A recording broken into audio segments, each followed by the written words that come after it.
You're listening to Milwaukee Mafia, your podcast dose of Wisconsin Mafia and true crime history.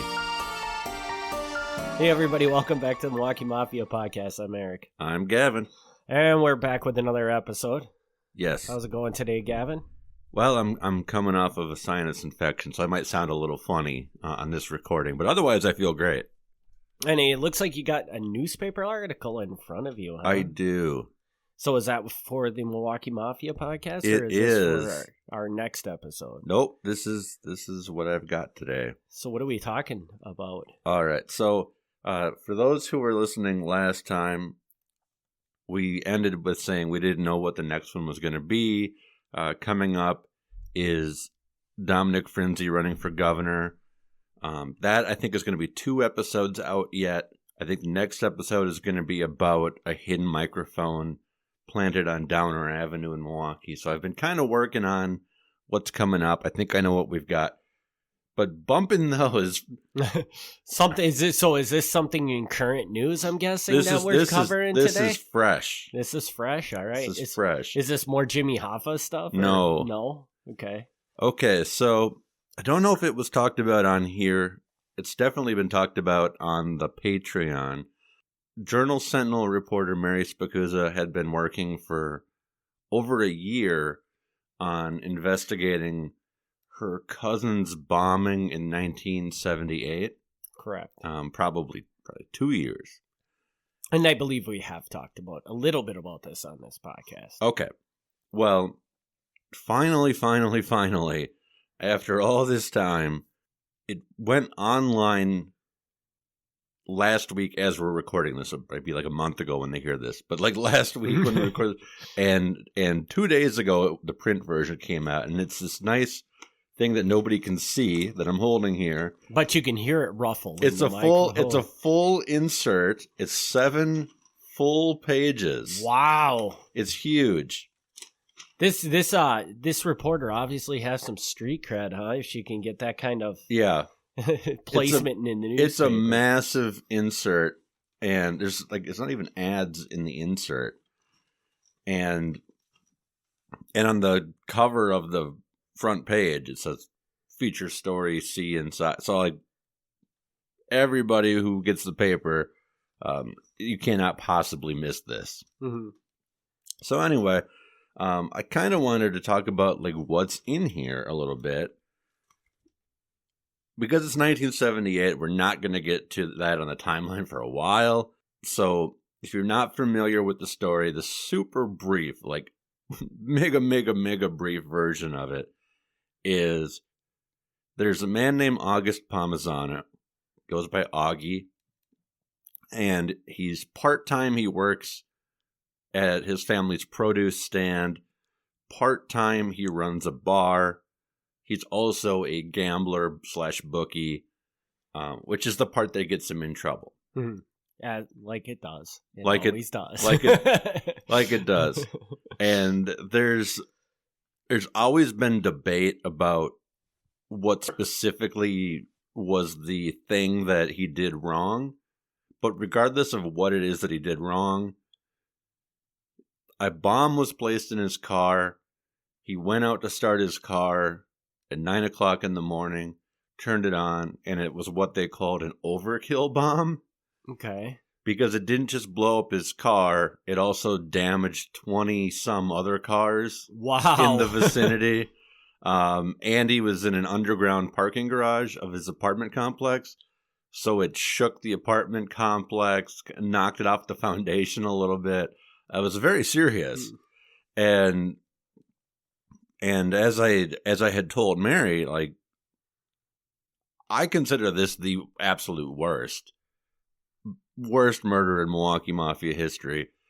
Because, again, I always have to be clear. Not that any murder is a good murder. But this one to me is particularly bad because when you don't, if you go up and shoot somebody, if you know what you're doing, you're just going to shoot the guy. Mm-hmm. Again, not that it's okay, but it's at least specifically targeted. Here, you don't know. You have no clue who's going to be in that underground garage when he turns his car on.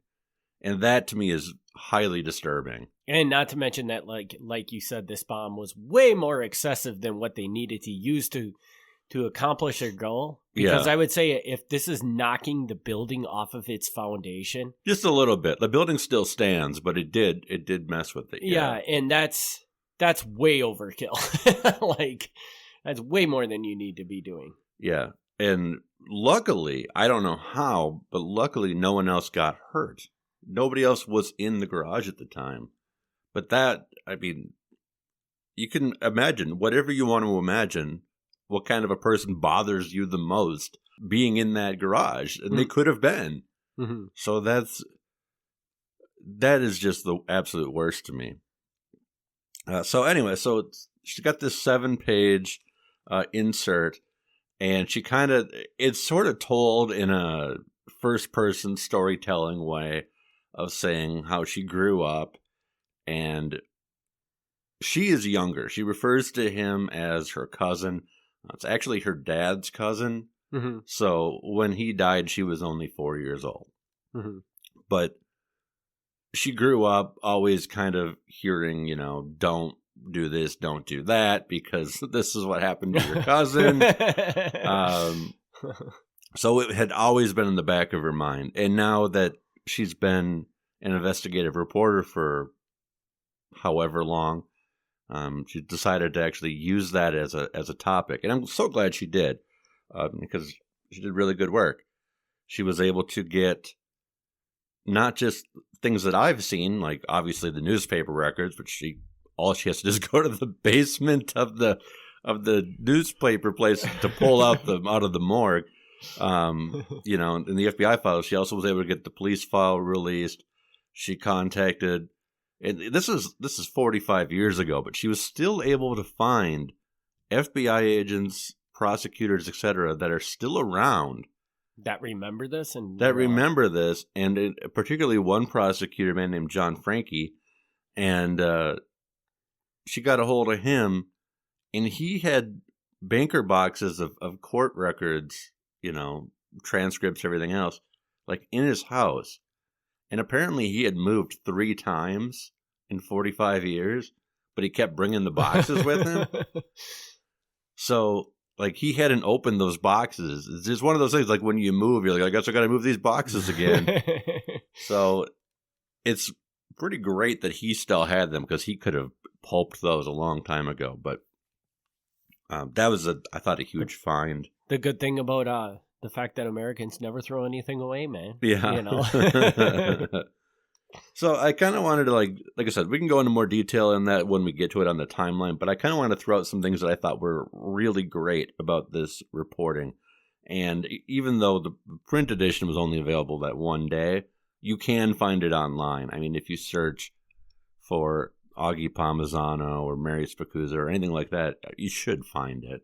It is online. And in fact, there's even more content online than there is in this 7-page thing, including an exclusive interview with yours truly. Yes. Yeah. I was like, you've been talking about this for a while, and I obviously know that you had a part in making this, but yeah. But you never really said that, and I'm like, is he building up to the fact that he's part of this? Or? Well, I don't appear in the news article. That's the thing. So, like, I'm on the website part, but I don't appear in the news article, and which is fine, because when you've got FBI agents and prosecutors and everything else interviewed, like, I don't really have a purpose, because all I'm going to do is repeat the stuff that I've read from what they've done. Mm. So, yeah, that's fine.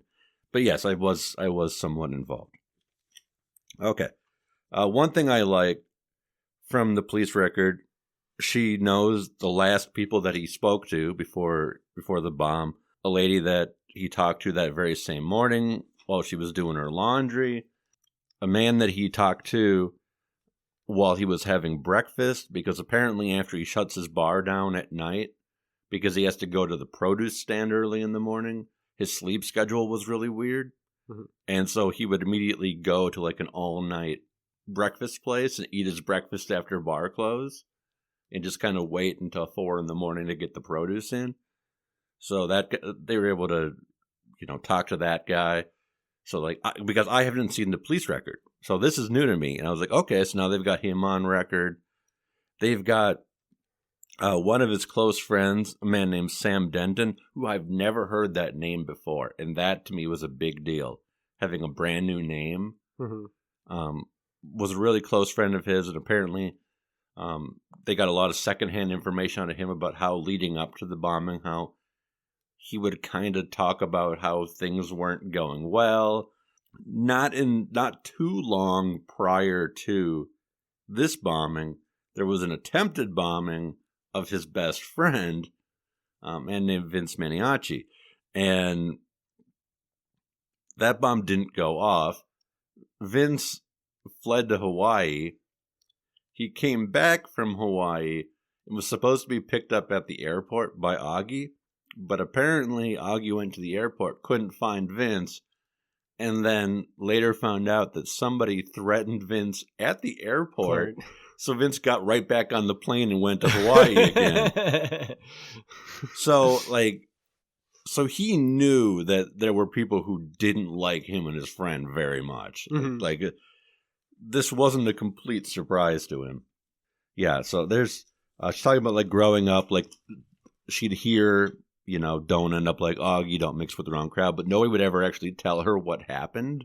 She always had to hear it in a roundabout way, which is something I've heard from many, many people. Like that's not unusual.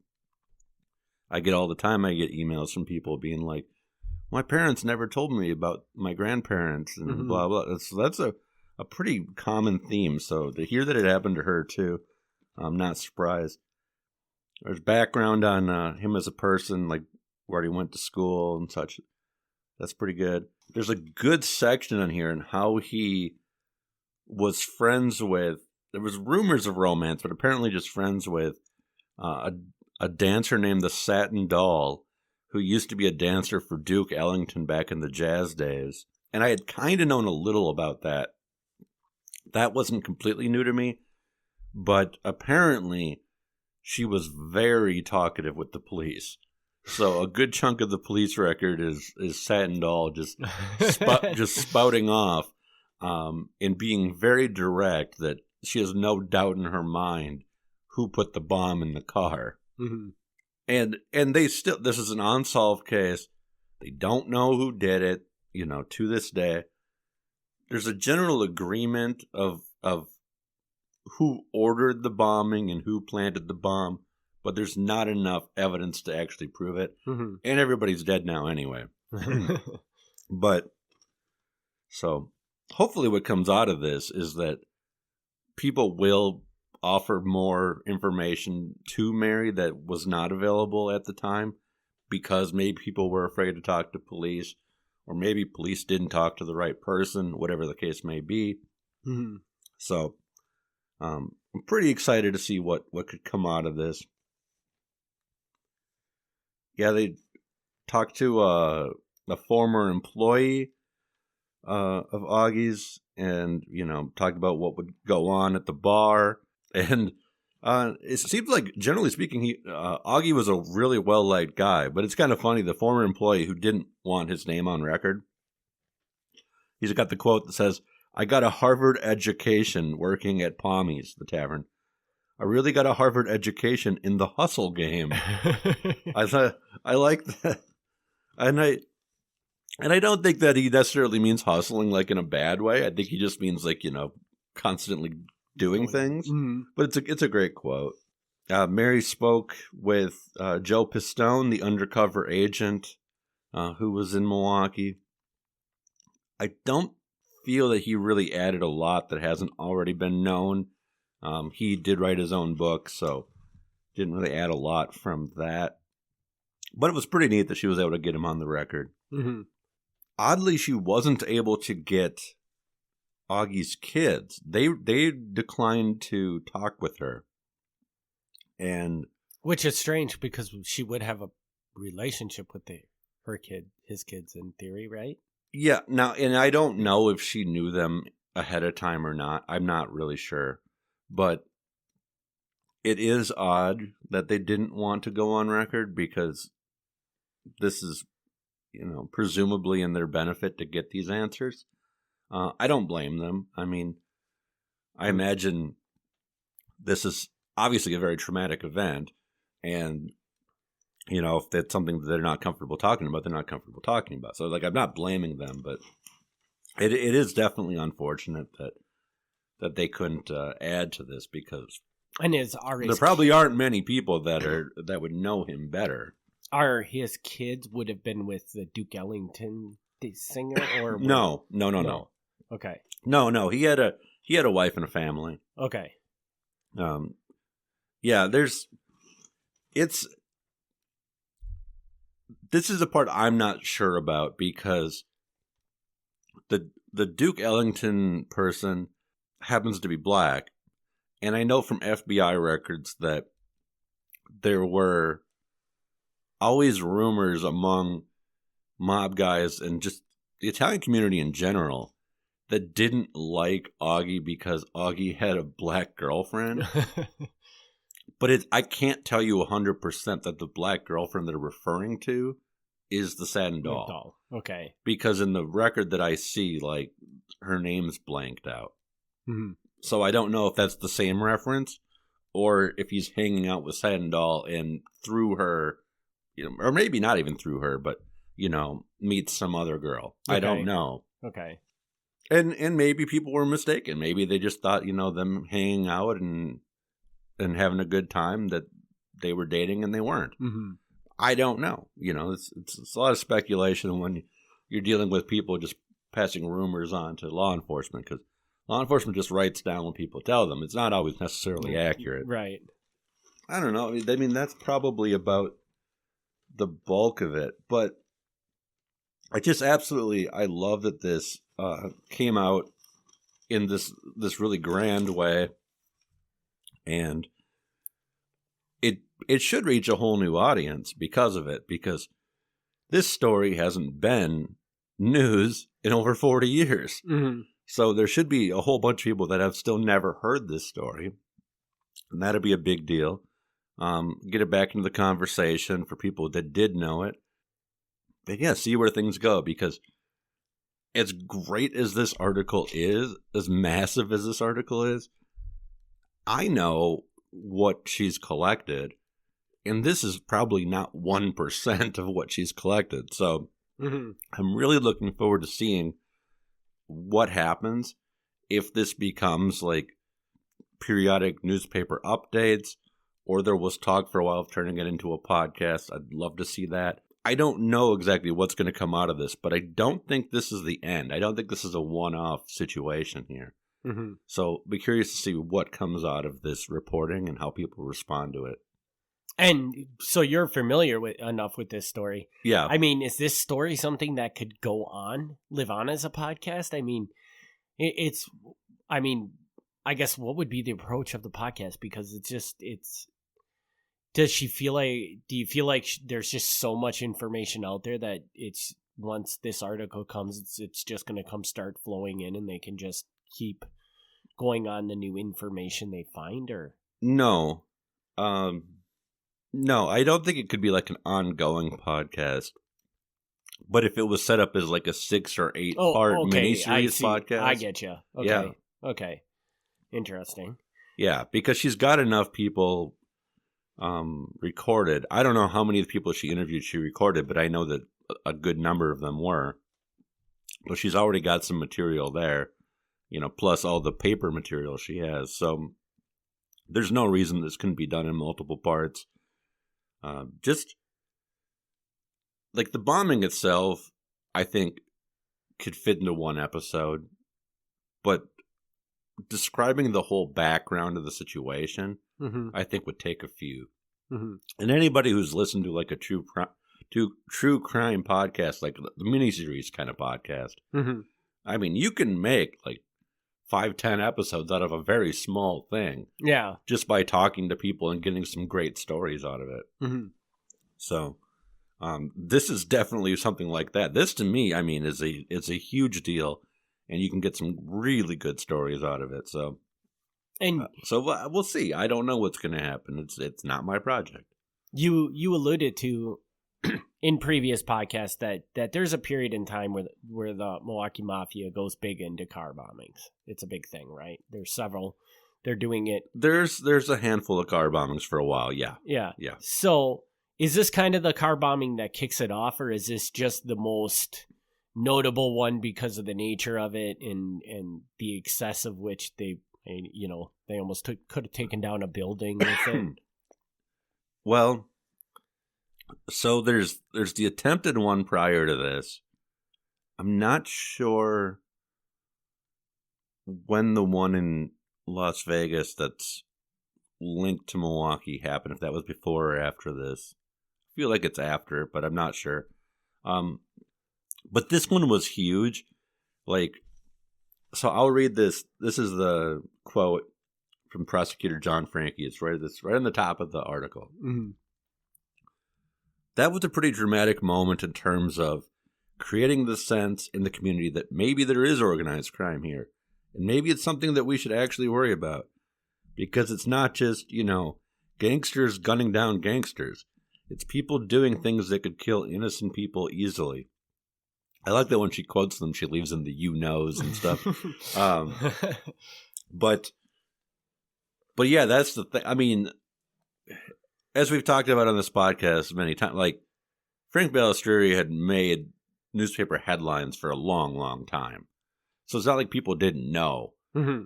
But this is definitely like the murder that caught Milwaukee's attention. Because, yeah, prior to this, like, guys shot in an alley, guys shot thrown in a ditch. And again, not that that's ever okay, but a lot of these times it was people who you're like, yeah, well, they were involved in some shady stuff. Like, that's a risk you run. Not that that's okay. Augie, I mean, the worst thing he was involved in, as far as we know, is gambling, which is enough to get you killed, but they killed him in such a way where it put everybody else on alert. Mm-hmm. Because it wasn't just a shot in the head. It was, who knows what's going to happen.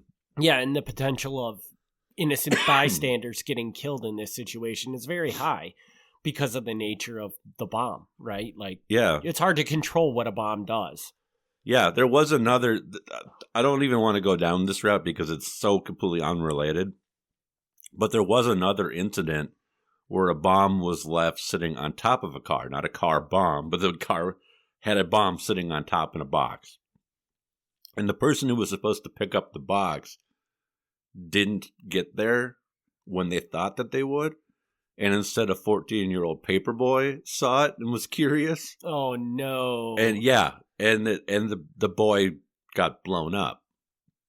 So, like, that's exactly why bombs are not something you want to do, unless you just don't care. And I'm curious, and this is probably something you don't really have an answer to, but like you said, there was a string of these types of bombings out at some point in time. I'm assuming quite a ways down our timeline from where we are right now. It'll be a little while down yet, yeah. But as you've discussed, a bomb is not a good way to kill a person because it's so unpredictable and stuff like that. Why do you think the Mafia took that approach? Well, what is this? Because a thought that goes into my head is that you've always said that it seemed like Frank liked to, really kind of be out there and have the attention. Was this an attention-grabbing thing?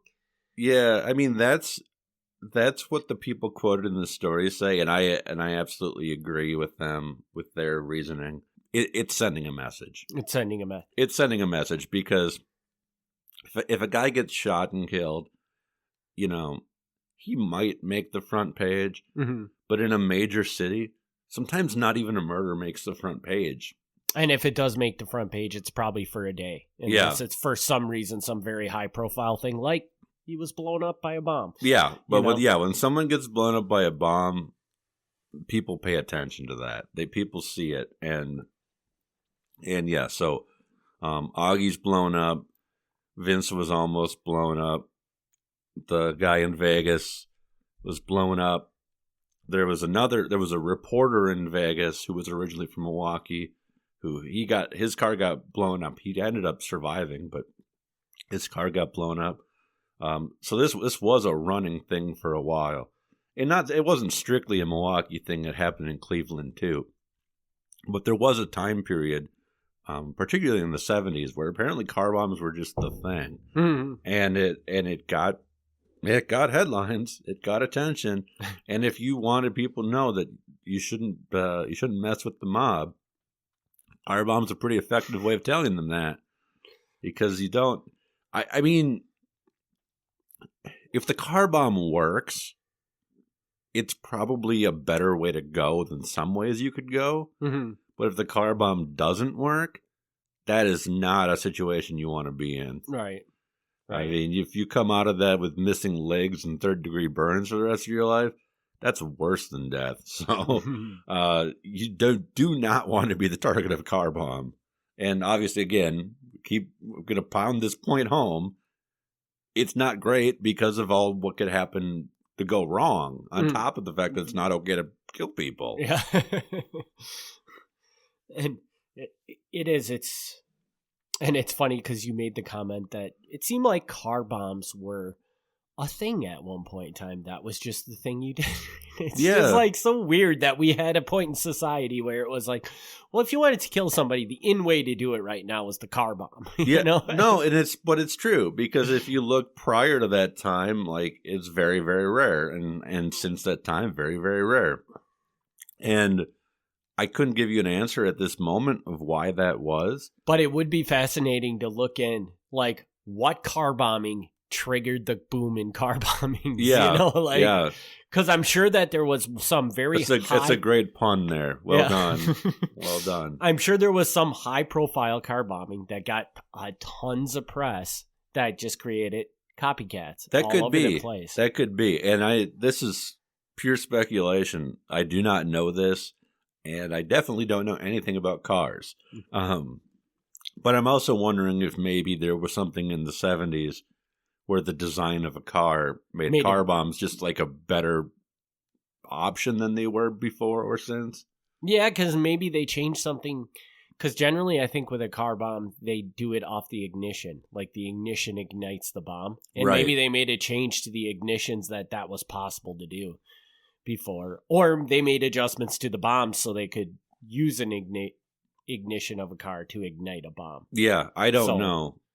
Yeah, that's really an interesting thought process. I've never really studied car bombs, but don't worry. But if I will. Yeah, and or when we if get there, I will. If we do have somebody out there that's an expert car bomb researcher, because we know you exist out there. Well, they have to. Well, yeah, let us know, because we would love to have you on, and you could tell us all about this stuff. I don't know. Maybe we've got an ATF agent out there who's a fan who finally is like, this is my moment. Yep.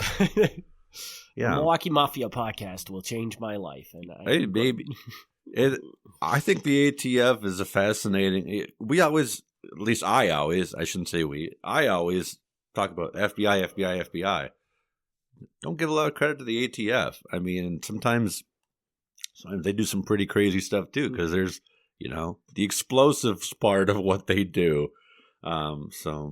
Yeah, but I would just imagine your focus is more FBI because they're more about data collecting.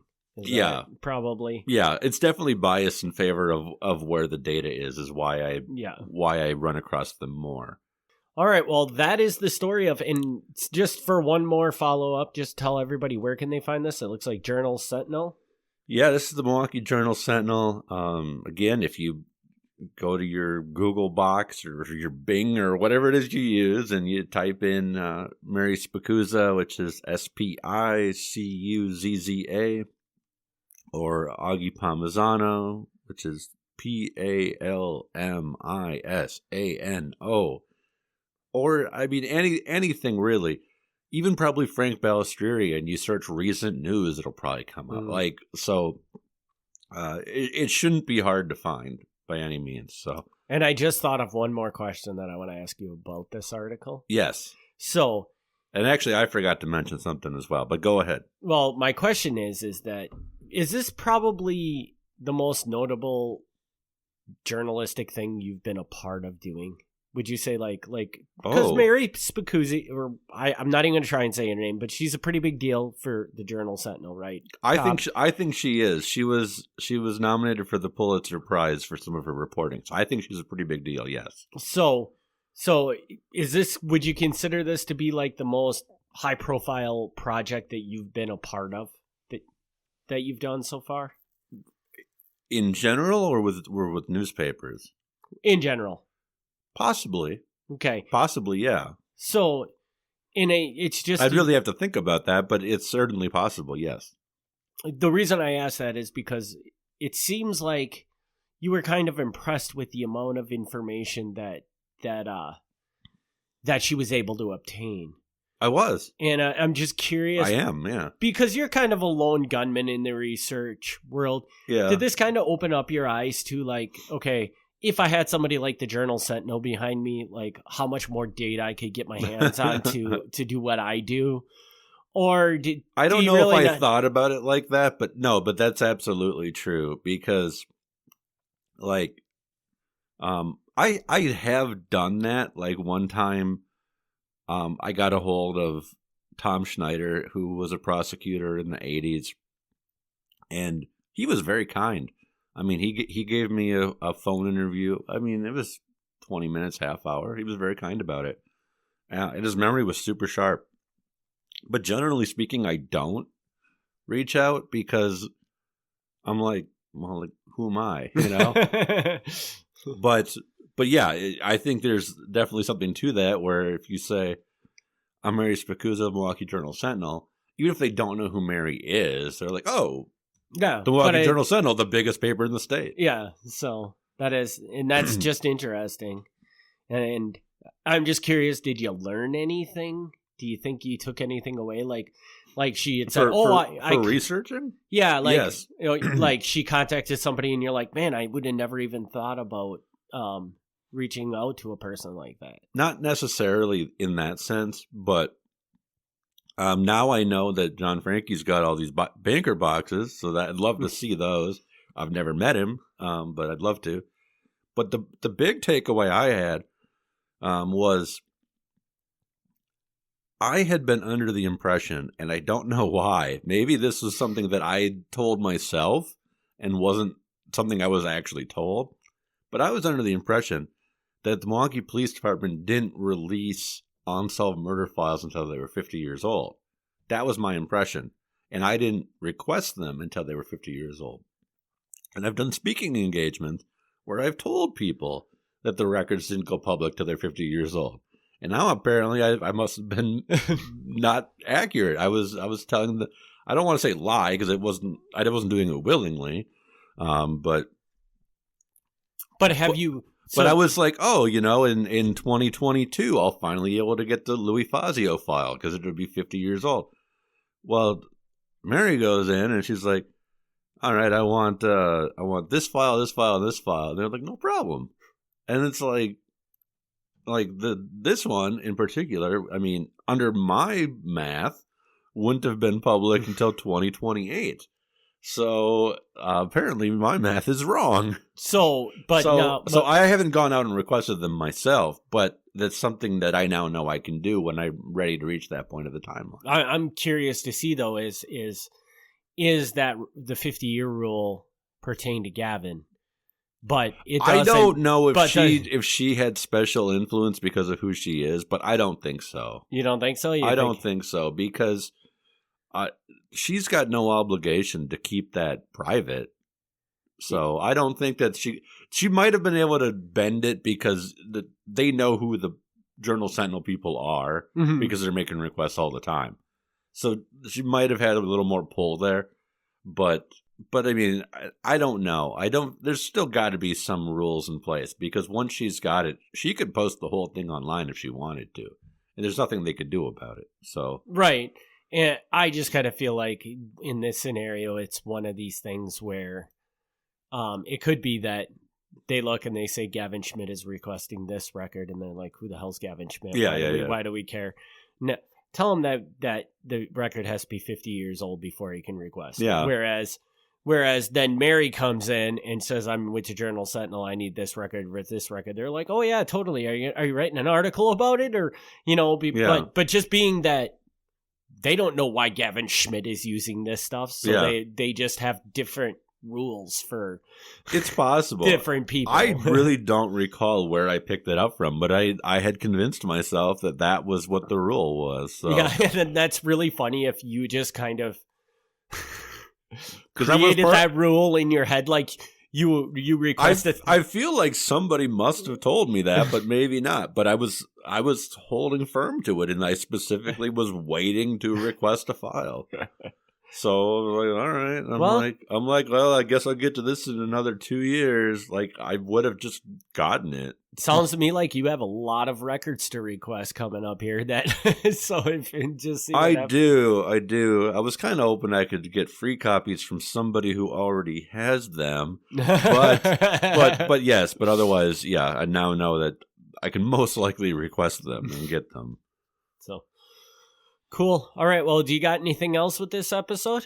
No, I was gonna mention like who they suspected the bombing, but it doesn't really matter. Right. We'll talk about that when we get there.